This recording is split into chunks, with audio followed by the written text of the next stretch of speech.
오늘은 찬송가 379장, 새찬송 204장, 주의 말씀 듣고서 찬양합시다. 주의 말씀 듣고서 준행하는 자는 반석 위에 터닫고 집을 지음 같아.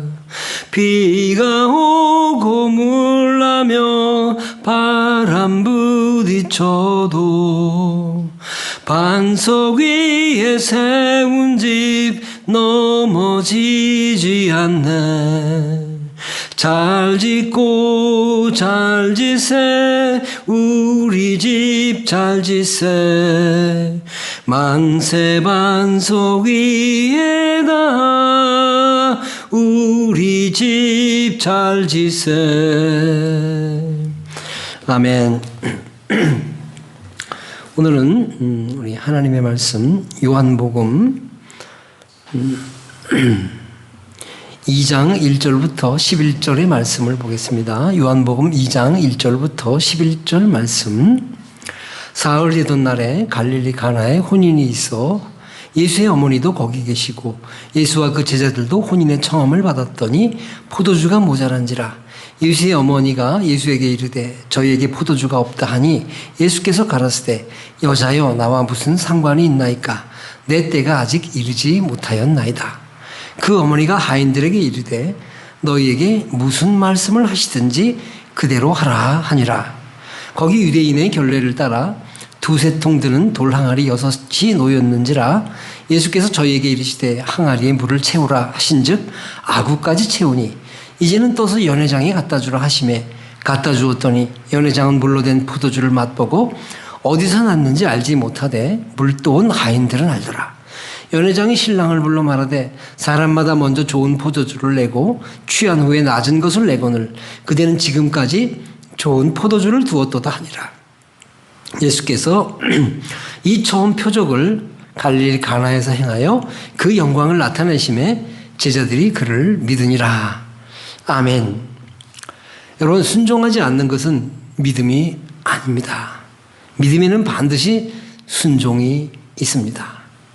그리고 믿음이라는 것은 순종을 통해서 겉으로 증명이 되는 것이죠. 하나님께서 아브라함에게 내 독생자 이삭을 내게 바치라 말씀했습니다. 아브라함이 그와 같이 했습니다.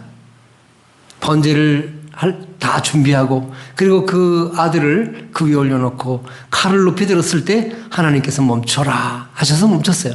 그리고 이와 같이 말씀하십니다. 이제야 네가 나를 믿는 줄을 알겠다.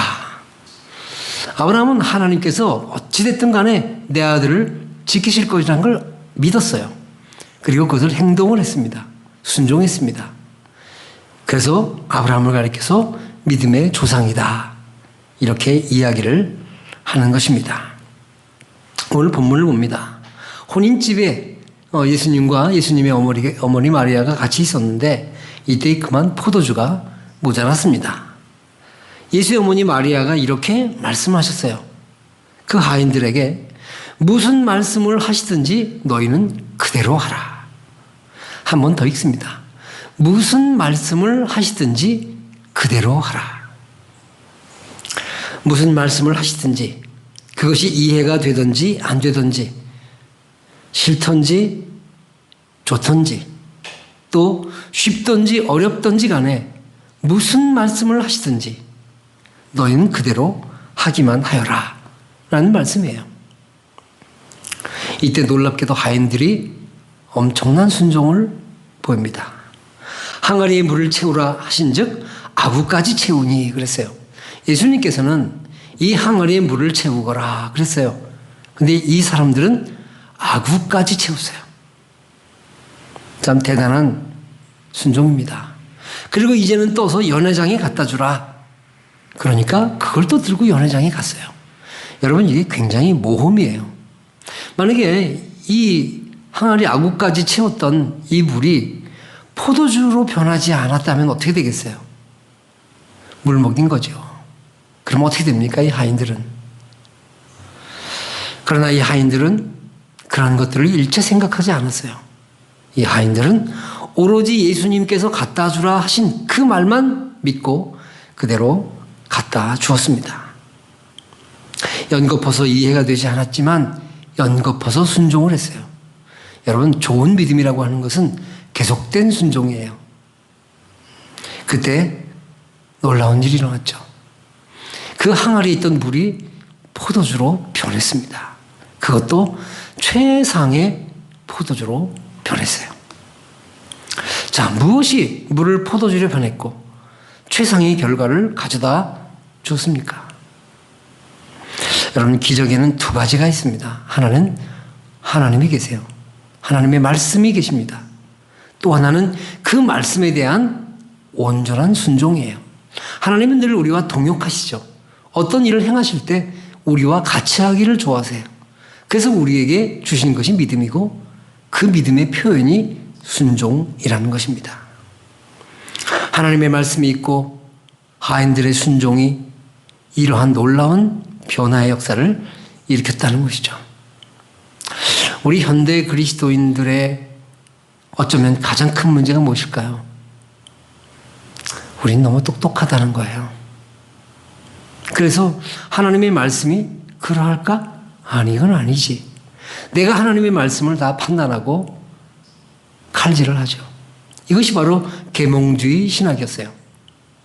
계몽주의 신학에서 나타난 건 뭐냐면 하나님의 기적이 없어요. 다 있을 만한 일만 있었어요. 그러나 기적은 우리의 생각으로 이루어지는 것이 아닙니다. 그것은 하나님의 역사인 것입니다. 하나님의 역사는 내가 하나님 안에 있을 때, 그리고 하나님 아래에 있을 때, 그때 자연스럽게 일어나는 현상인 것입니다. 여러분은 얼마만큼 기적의 삶을 사십니까? 우리가 기적의 삶을 살지 못하는 것은 하나님의 말씀을 내 판단 아래 두기 때문입니다. 여러분, 기적의 삶을 우리 함께 살고 싶지 않습니까? 하나님의 말씀을, 성경을 우린 그대로 믿읍시다. 그리고 그대로 행동합시다. 순종합시다. 그리하면 우리가 아주 멋진 기적, 변화되는 역사, 전혀 다른 새로운 날들을 맞게 될 것입니다. 기도합시다. 하나님 아버지, 이 하인들은 예수님의 그 말씀을 두 번이나 연거푸 순종했습니다.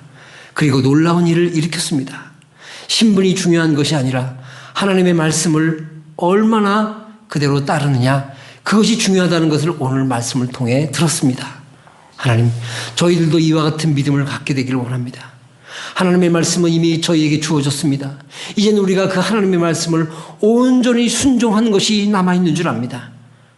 온전한 순종을 통해서, 항상 순종을 통해서 하나님의 말씀이 우리들의 눈앞에서 이루어지는 것을 보게 하여 주시옵소서. 우리들의 삶이 매일매일 기적의 삶이 되는 것을 보게 하여 주시옵소서. 예수님의 이름으로 기도하옵나이다. 아멘. 할렐루야.